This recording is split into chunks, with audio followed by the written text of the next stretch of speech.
Securities and financial planning offered through LPL Financial, a registered investment advisor. Member FINRA SIPC. The opinions voiced in this show are for general information only and are not intended to provide specific advice or recommendations for any individual.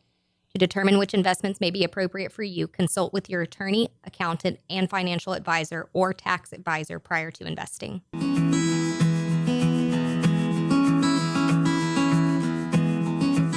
Welcome to Planning for Win Financial Guidance in Life. I'm Kevin Pinkley. Thank you for joining us.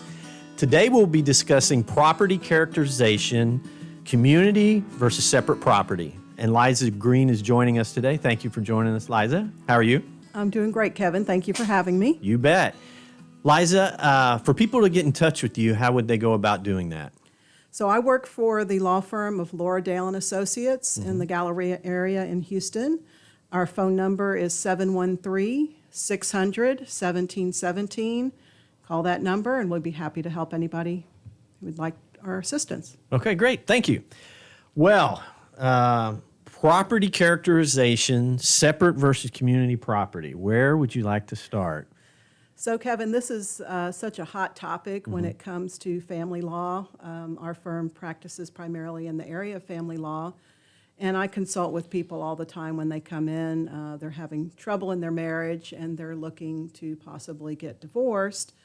And they start talking about division of the marital estate. And so there's a lot of confusion about what is separate property and what is community property. So I thought it would be a good idea for us to discuss the differences between the two and what people can do to protect their property interest when they're married.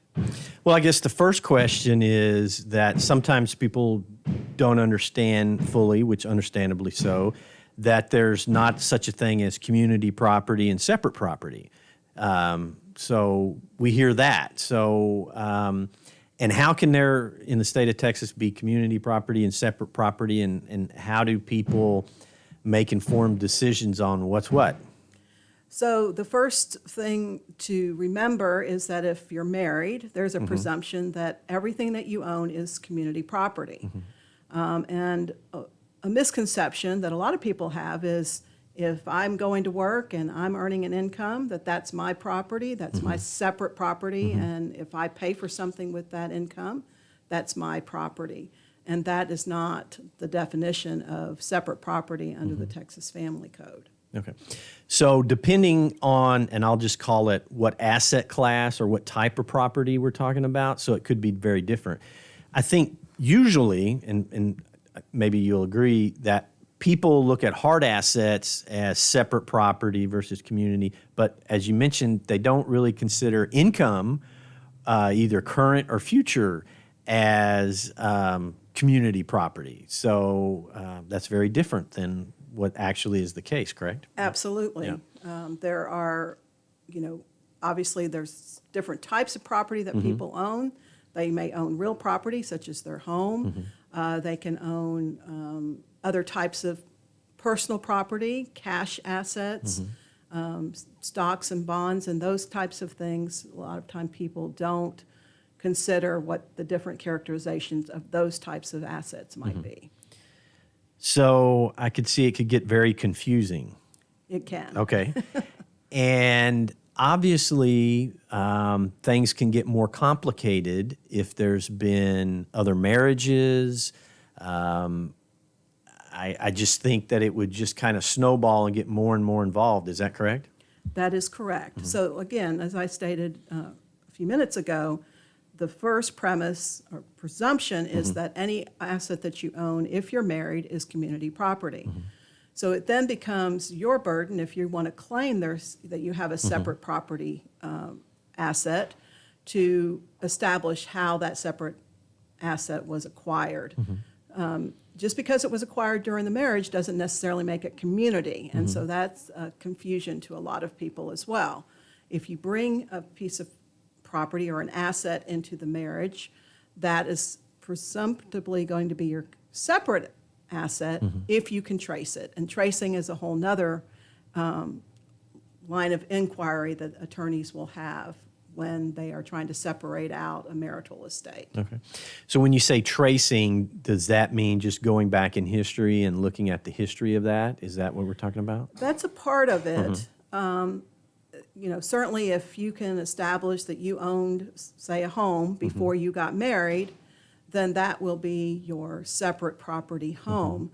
There's other issues that may come up.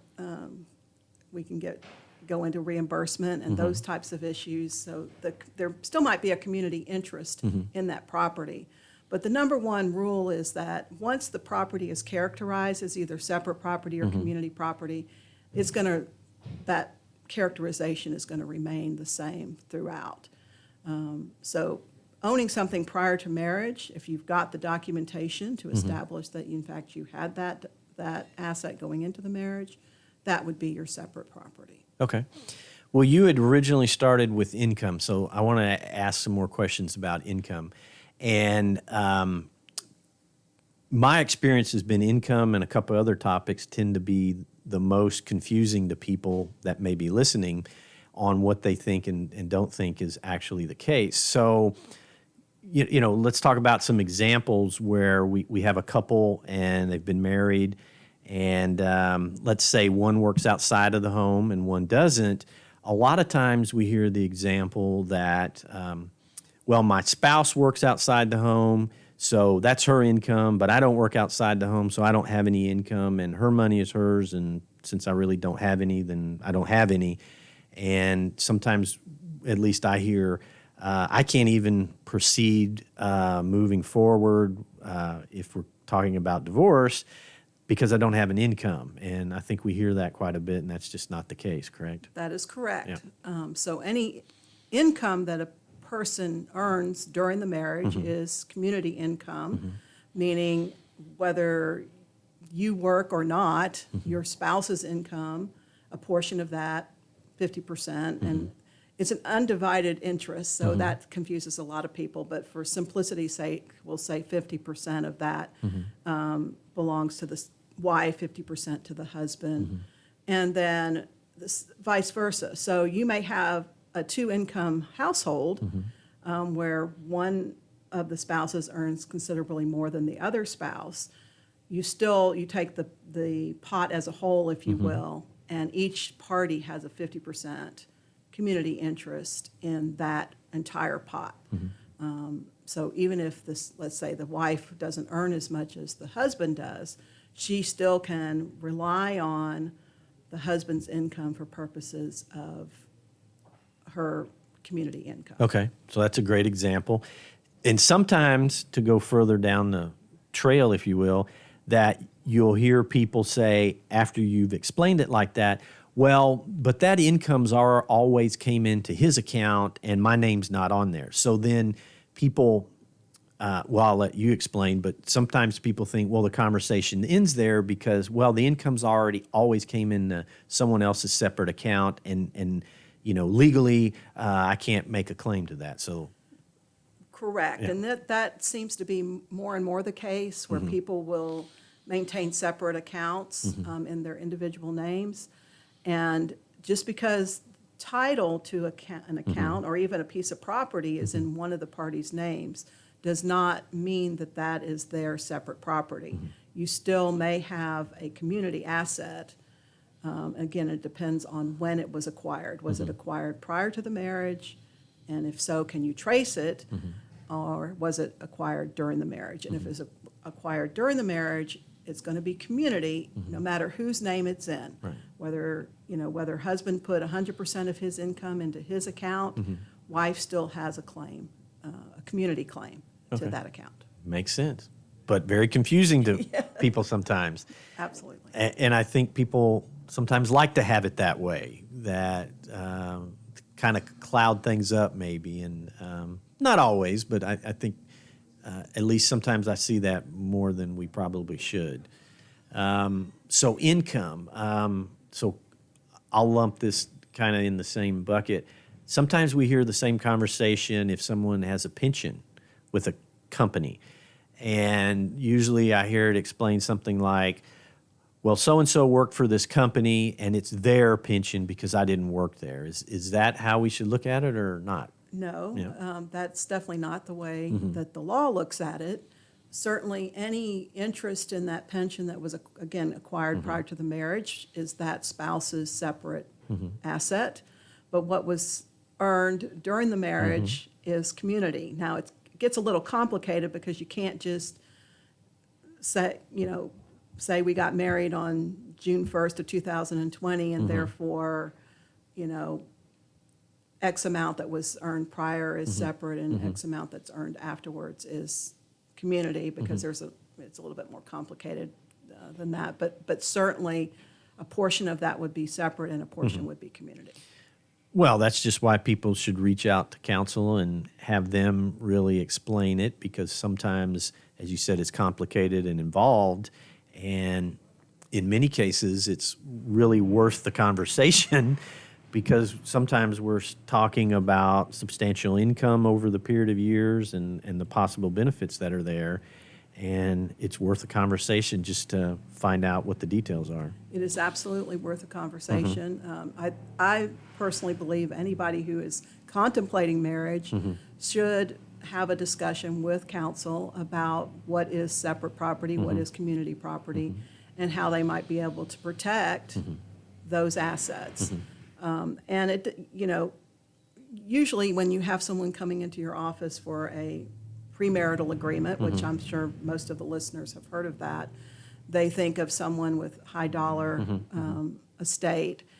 But even someone who maybe has a modest estate may need to protect those assets. And it doesn't necessarily mean that they have to do a premarital agreement, but there are certain things that they can do to be able to protect those separate assets that they're bringing into the marriage. Well, I'm glad you mentioned that. I think if someone would have asked me before I saw some real case examples and maybe decades of history, is if someone would have asked me 30 years ago, Kevin, how do you feel about some type of premarital agreement? I probably would have said, nah, but the reality of it, as you said, things can get complicated and sticky, and then just to have someone's wishes on paper is a good thing, and it leads to less confusion and possible disagreements later.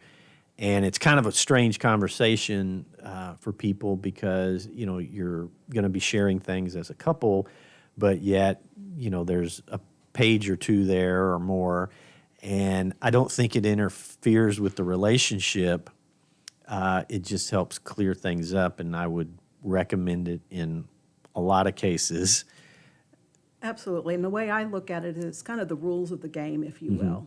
What are going to be the rules, the financial rules between the parties during the marriage? It doesn't necessarily mean that we're contemplating divorce, which is kind of the misconception of people when they think, this is all about what if we get a divorce. But it doesn't have to be that. It can be just what are going to be the rules of our financial estate during the marriage. And it protects both parties. It's just not one-sided. And sometimes I think people, the first thing that pops in their head is, well, it's protecting this person but not the other, and it's not always the case. And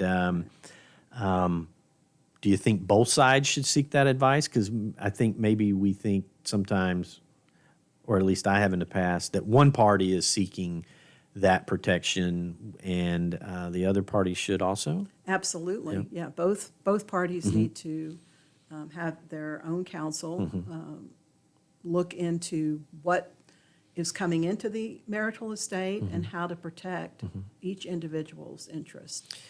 So I wanted to reemphasize that. You mentioned both parties should have counsel. So would you suggest that both parties use the same counsel or different counsel? I would say each party needs their own counsel, independent counsel. So that there's no conflict of interest. Yeah. Well, I mentioned that because from time to time, and I know you've seen it a lot more than I have, someone will sit down and say, hey, I signed this agreement. It made sense many years ago. We used their attorney, and I never had anyone else look at it.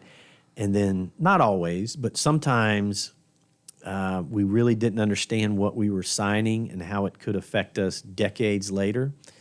And people are shocked to understand. I mean, it's written in English, but they're shocked to understand what it really means.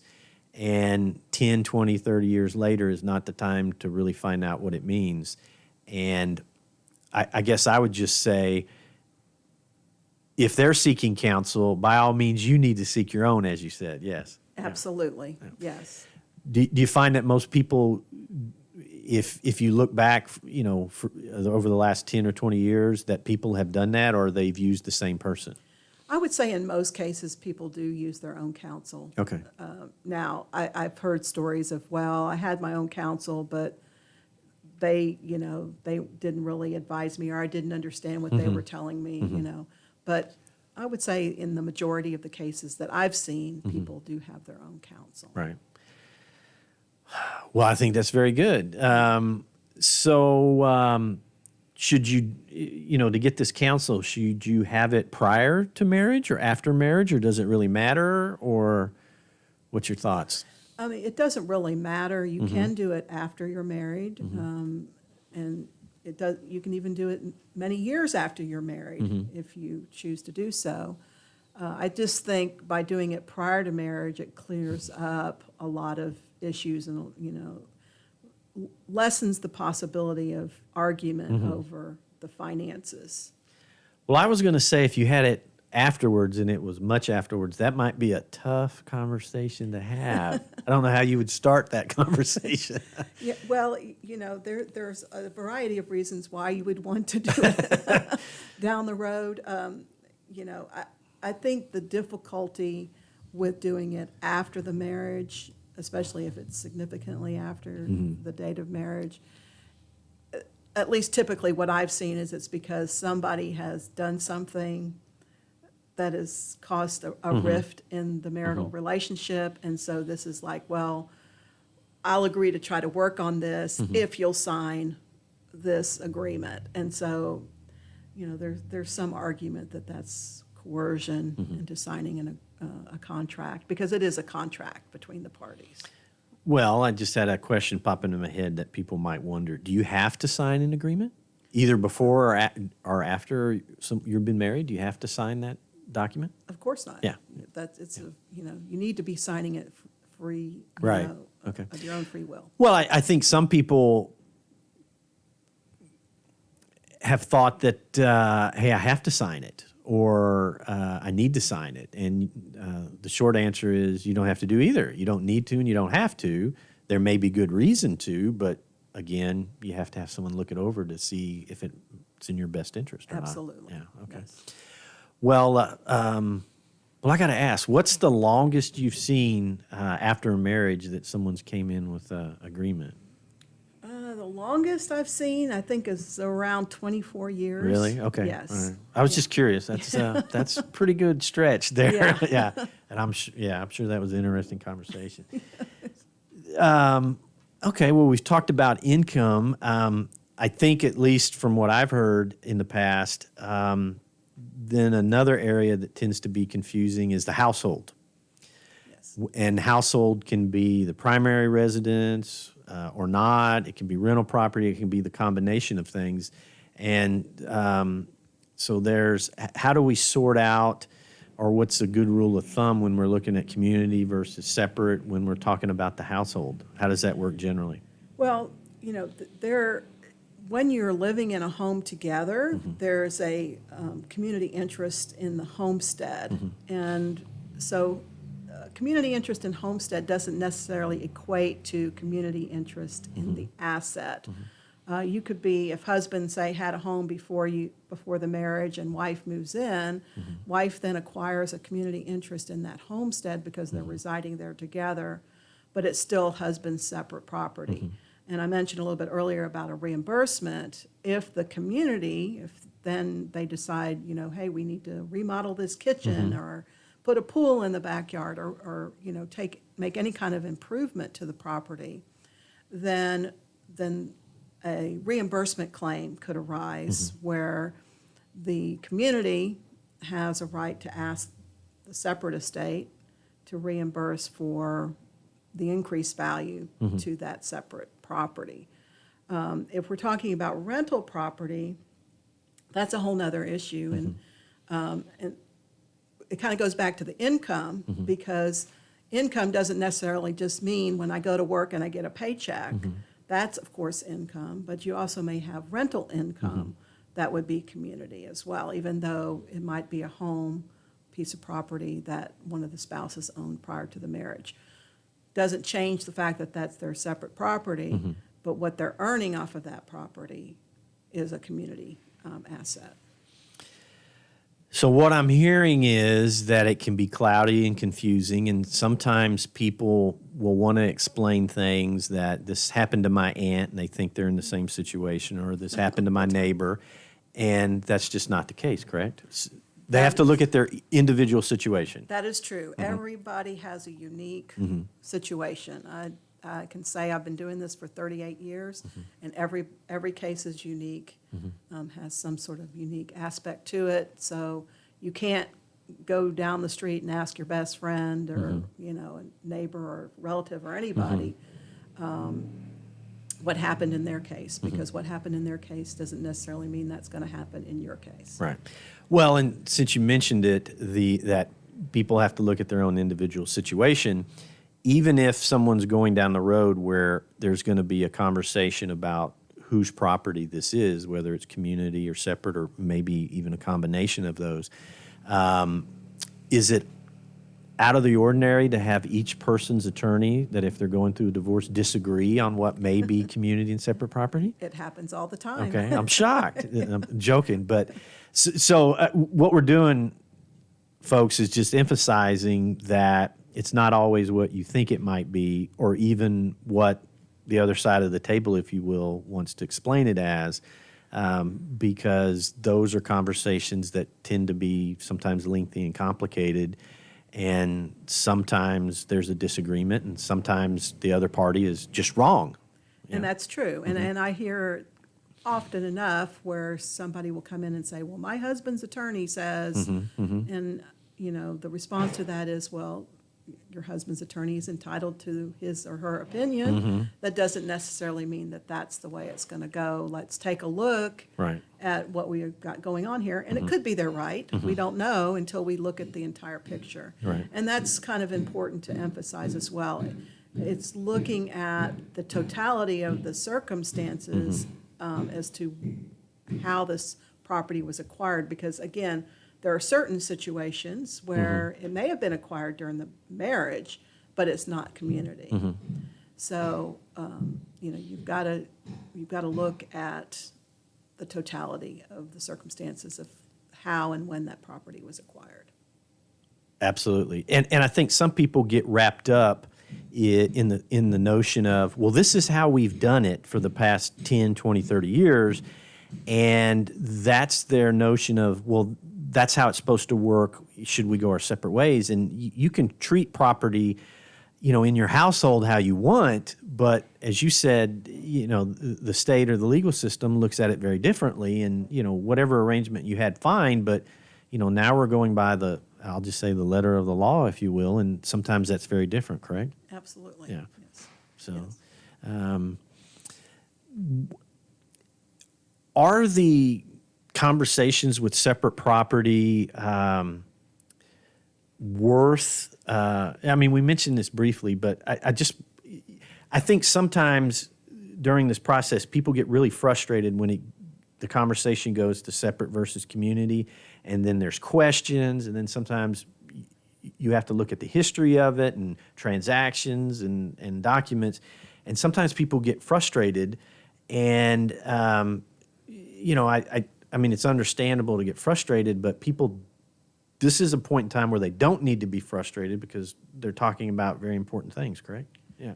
Yes, and anytime, especially if you're going through a divorce, it's going to be an emotional time.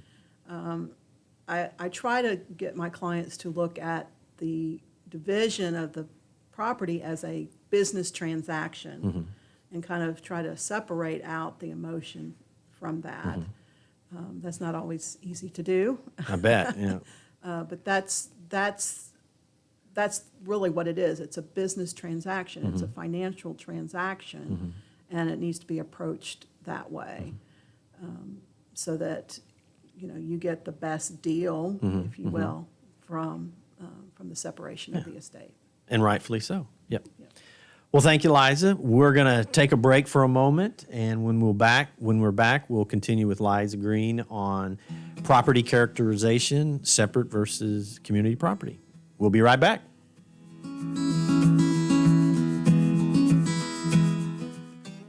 Second Saturday Divorce Workshop provides unbiased information to help you understand your options and move forward with your life. This divorce workshop is for you if you are contemplating divorce, in the process of divorce, already filed for divorce, or post-divorce. You will explore the emotional, legal, and financial aspects of divorce from professionals who have guided others through divorce. For more information on this divorce workshop, contact secondsaturdaywoodlands.com or call 832-375-0900.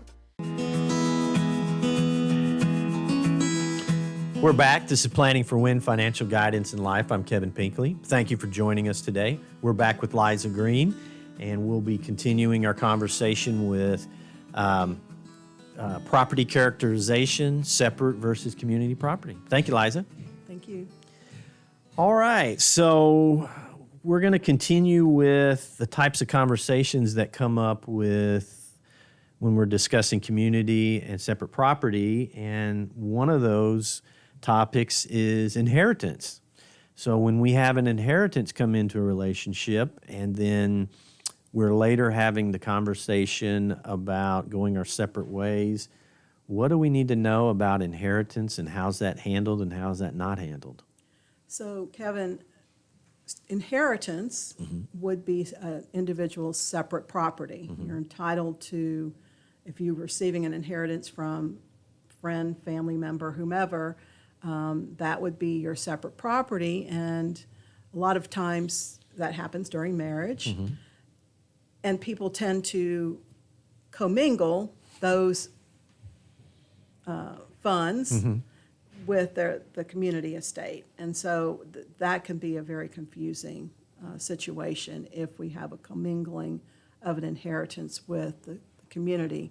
I always recommend people, if they can, put their inheritance into a separate account and maintain it as a separate account so that at least we can identify what it was that that person inherited. So when you mention the word commingle, I kind of have a definition of what that is, and probably everyone else does. So when you're talking about commingling, what exactly are we talking about? So we're talking about putting two separate types of estates together, meaning we put community funds in with separate funds, and they stay there for a period of time, then that would be considered a commingling of those two estates. For instance, if the household is just maintaining one bank account, even if it's just one savings account, and then you take your inheritance and stick it in there, and you draw on that savings account from time to time, then you being able to identify what in that savings account is still your separate property inheritance can be difficult.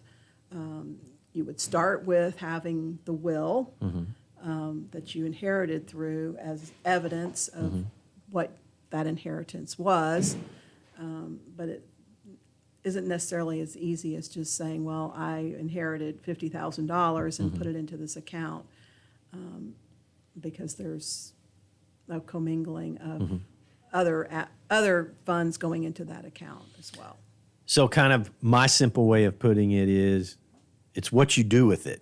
Right. Okay, so, and it's not just what you do with it that one day that you receive it, it's during the history of the marriage, correct? Correct. Okay. Right. And I think that's kind of a shocker to people that there's this clear line of, hey, I received it from mom and dad or Uncle Joe or whoever, and okay, no other questions, and then we'll just do with it what we want. But that's not the case, right? That is definitely not the case. And, surprisingly to me, a lot of people think, well, we're married, and so it is community property because we got it during the marriage.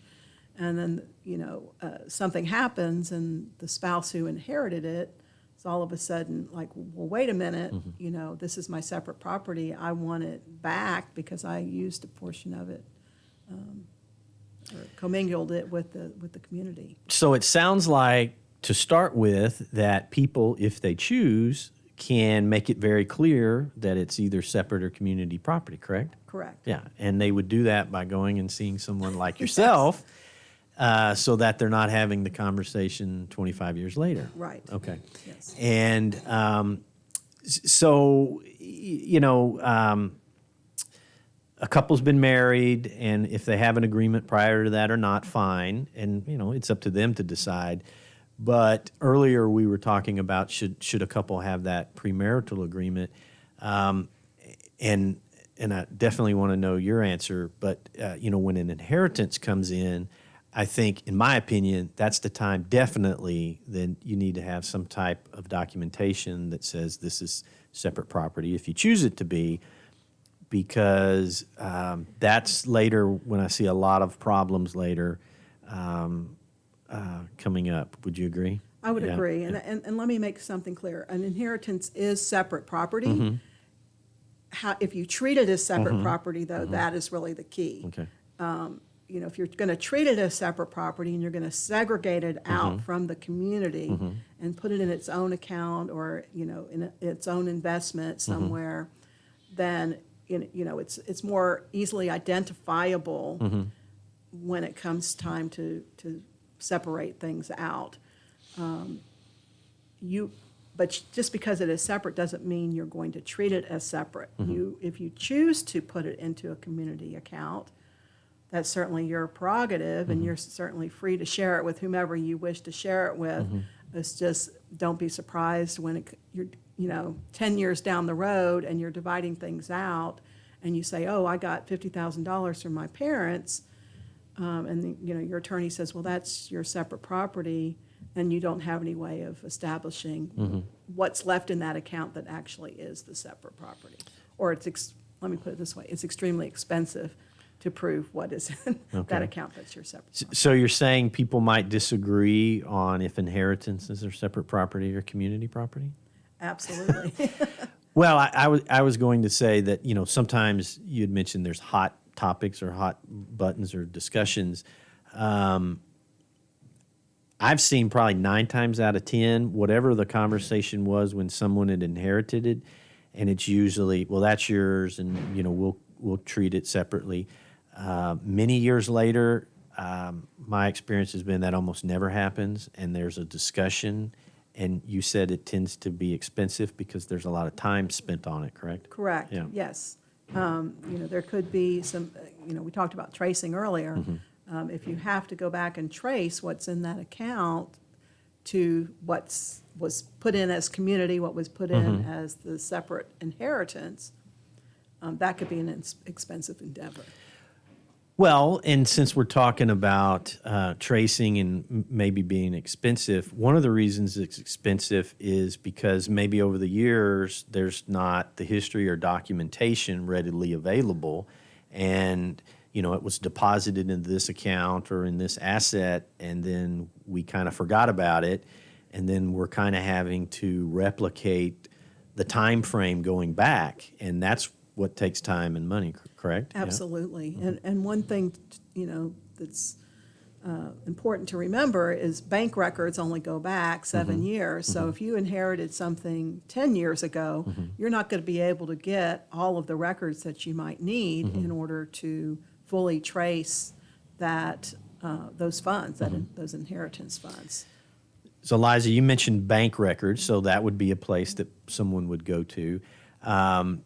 But they need to come from certain institutions and to be in a certain format, correct? Yes. Because I've literally seen someone scroll on a napkin that says a date, and it has a box with a dollar amount in it, and then you move forward 20 years later and it's got another box, and that's how they want to explain it. And maybe if you want to start the conversation there, okay, maybe.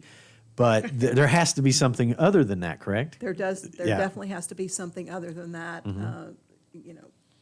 Evidence that you're going to present to a court has to be in a certain format, and something that you might have scribbled on a napkin or a piece of paper or anywhere is not going to be sufficient. I mean, presumably you're arguing over it because your spouse soon-to-be ex-spouse at this point is no longer agreeing that was your separate property.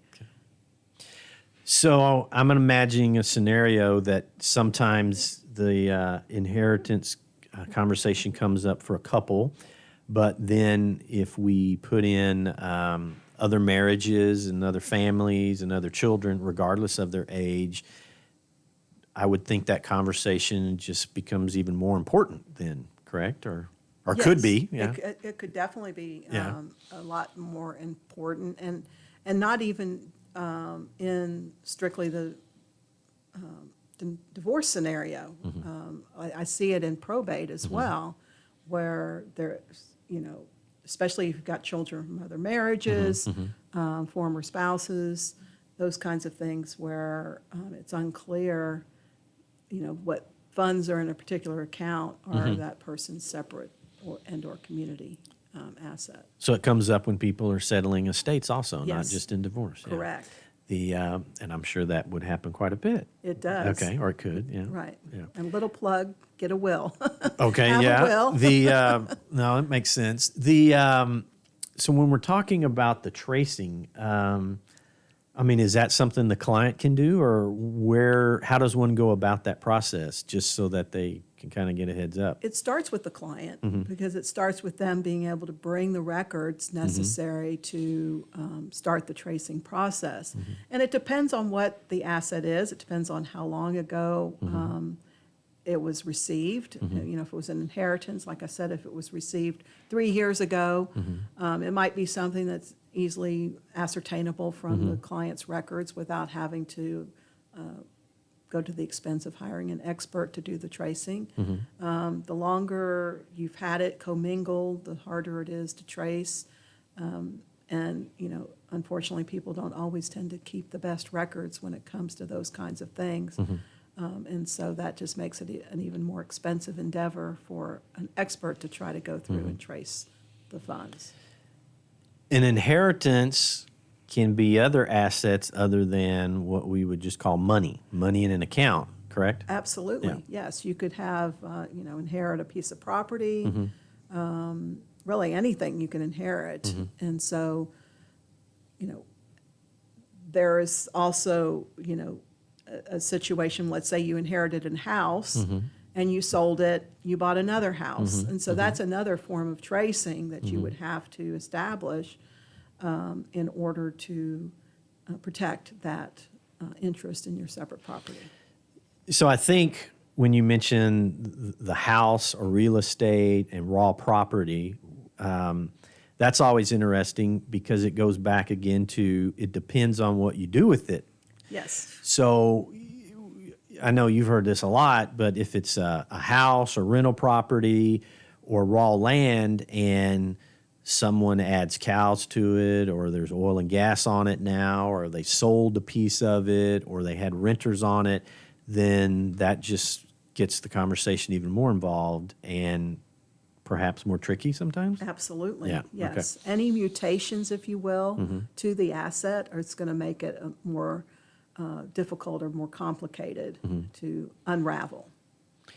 So again, I guess once someone gets the inheritance sorted out, then sometimes it's a good conversation or a good suggestion to have a conversation with someone like you of, this was inherited, it was inherited 10 years ago, and now we're going to do something different with it, because I think people skip over that process and they're like, oh, we did everything originally right, but now 10 years later, we're going to sell a piece of it or put a renter on it or change it somehow, and they think, well, everything's still okay. Is that correct? Correct. Yeah. Yes. Right. Anytime you're going to have a change with respect to that asset, you need to revisit, Okay.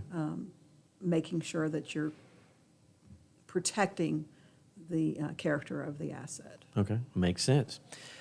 So we talked about inheritance. There's different types of transactions that can happen, and sometimes we have a conversation about gifts or gifting. So how is that different than an inheritance? So gifting is where someone gives you a present, a gift, and that is your separate property.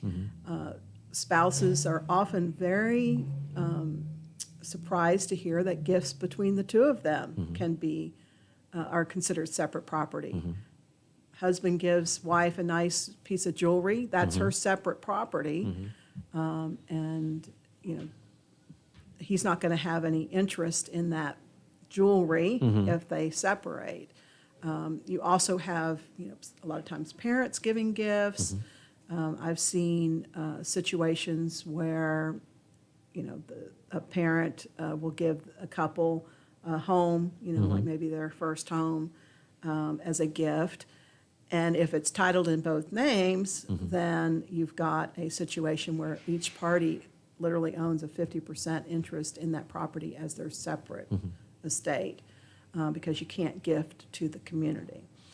Well, I was going to ask, you brought up parents, and sometimes parents will give different gifts. Sometimes it's actual money, they write them a check, or transfer assets, or there's a house, a hard asset. Is there something parents can do that's simple to kind of start the ball rolling correctly, that they're kind of laying the groundwork, that it is a gift? Is there suggestions that parents? Well, I mean, something simple such as writing a check. If you write on the check a gift, that's one easy way to do it. There may be the necessity of a gift tax return having to be filed, and depending on the size of the gift, of course. Any type of written documentation to establish that that was intended as a gift is helpful. Okay. Well, that's where I was going. I knew you'd fill in the blanks, but something. A lot of times we see parents write a check, and something as simple as you said of writing on the check gift. Right. And when someone's looking at a copy of that check 10 years from now or 15 years from now, is the conversation a little different if it says gift on it versus not? I mean, Yeah. Absolutely. Yeah. Yes. Yeah. Well, it lays the groundwork of what it was intended for, correct? Absolutely. Yeah. Yes, definitely. Because, there's also, a discussion might come up saying, well, that was a loan by my parents to us, and, we now have to pay it back, which of course can then affect the division of the marital estate. So if it was intended as a gift, some sort of notation that that's what it was, that it was intended for is helpful. Absolutely. Because if it's not noted on the check, then the conversation is something like this. One party says, that was a gift from mom and dad. And then the other party says, no, it wasn't. I remember it very clearly. And then everybody's kind of staring at each other, Right. Thinking, okay, well, this is going to be a little more involved than we thought. Right. Yeah. Yes. Yeah. And that's not really a good situation. Definitely not. Yeah. You wrote the date on there. You could also write the word gift if you want to. Yeah.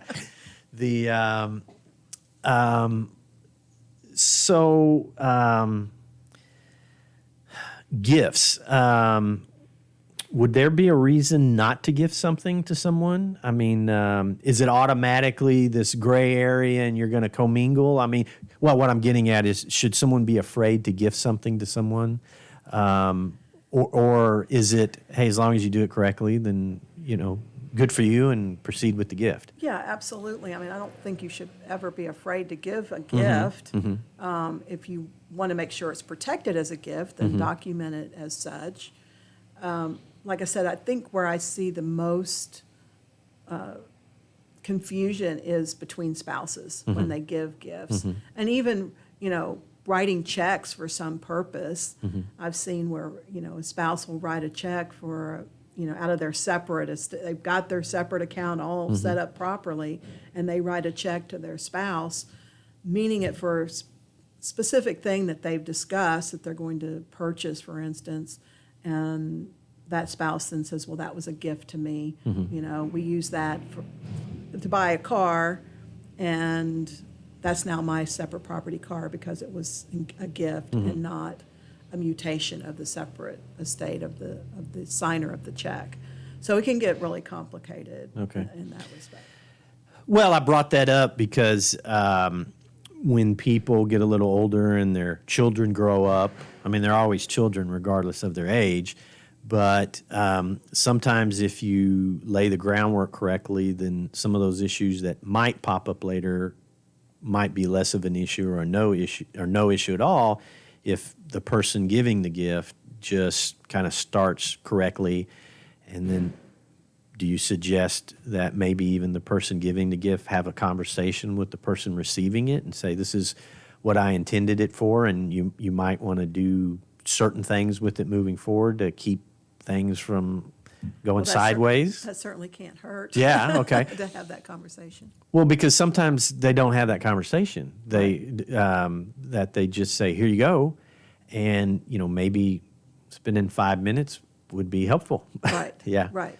Exactly. Yeah. And, especially like if we're talking about a home, let's say a piece of real estate where a parent has signed a deed over to their child, but it was done during the marriage and there's no notation anywhere that this was intended as a gift, then there could be an argument that, hey, that was, even though it was just in one party's name, that it was intended to be a community asset, even though it's really not community, if it's a gift. So Okay.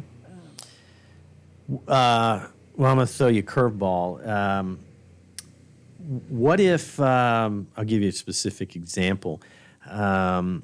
Someone, a parent gives a gift to their child, they're in a relationship, they're married, and then they use it to go pay a joint debt. I mean, is that a clear understanding of what happened, or does that create issues? Well, if they intended it as a gift and the party used it to pay Right, joint debt. Yeah. So they had a joint credit card, and they decided, hey, I'm really going to put mom and dad's money to cover the credit card, and then years later the question comes up of that was separate. No, it wasn't. I mean, it was a gift. I mean, that's a way that people can complicate things. That would definitely be a complication. My Okay. interpretation of that is that the person who received the gift from mom and dad then gifted a portion of that gift to the other party by paying off the community asset. Okay. So that's an example of gifting something unintentionally Okay. to the other spouse. Well, I mean, I mention that because weird things happen Yes. sometimes, and what may seem perfectly normal to people of, hey, this is how we're handling it, and then later it can be like, well, then that just brought up questions later that probably are going to be brought up, and maybe it wasn't an issue for 10 years, but it probably is now. So, Right. Yeah. Yeah. The is there any type of so we talked about gifts that have monetary value. I mean, we're also talking about gifts that maybe it's a collection of something, or, something tangible that later ends up being valuable. So if it's gifted and at the time of the gift it wasn't worth a lot, but 15 years later now it's worth something, I mean, how do we handle that? I mean, it's the value that it is today, maybe? It's the value that it is today. Okay. And if the initial item was a gift, then whatever its value is today is still that separate property gift. Okay. So you get the benefit of the increase in value. Well, I use that example because years ago we had a situation where someone gifted a painting to someone, and at the time wasn't worth a whole lot. Right. And then many, many, many years later, it was, this person is now notable, and they're no longer here, and now it's worth a lot. And the initial conversation was, well, when you received it, it was just a painting by some obscure person. And Right. then, 40-something years later, it wasn't. So that's why I brought that up. Yeah. Well, Liza, thank you very much. I think we covered a lot, and you could even have part 2 of separate versus community property. For people that get in touch with you, Liza, how would they go about doing that? I'm with the firm of Laura Dale and Associates in Houston, and the phone number is 713-600-1717. Thank you, Liza. Thank you, Kevin. Thank you. This is Planning for Win Financial Guidance in Life. You can catch us the last Tuesday of the month at 1 p.m., and you can always check us out online at Lone Star Community Radio. Thank you very much.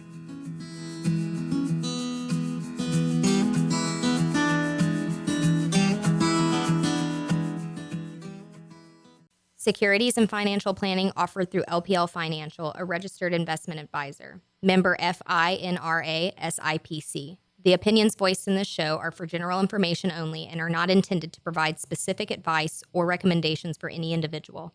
To determine which investments may be appropriate for you, consult with your attorney, accountant, and financial advisor or tax advisor prior to investing.